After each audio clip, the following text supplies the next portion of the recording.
তালাক দিয়ে দেন। ও হস্তিনী বউ নিয়ে চলতে হবে কেন? ও হস্তিনী বউ নিয়ে চলতে হবে কেন? যার ঢং নাই, বেঢঙ্গা, সুদের টাকা উঠায়, কিস্তি তোলেই, এই বাড়ি ওই বাড়ি, এই পাড়া ওই পাড়া, ঢং ঢং করে হ্যাঁ করে হাঁটা চলে যায়। কেন আপনাকে খারাপ লাগে না? খারাপ লাগে না কেন? একটু পুরুষের মতো থাকবেন, জীবনটা অল্প দিন বাঁচতে এসেছেন, এসব নোংরা জঘন্য খারাপ চালচলন চরিত্র নিয়ে বাঁচতে চান কেন?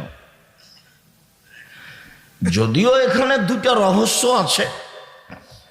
একটা রহস্য হচ্ছে যে পিতার দায়িত্ব পালন করে না, মা মায়ের দায়িত্ব পালন করে না, যার কারণে এই সমাজ এরকম হচ্ছে। আর আব্দুল্লাহর বক্তব্য তো বুঝতে পারছিলাম যে যদি মসজিদের ইমামের হাতে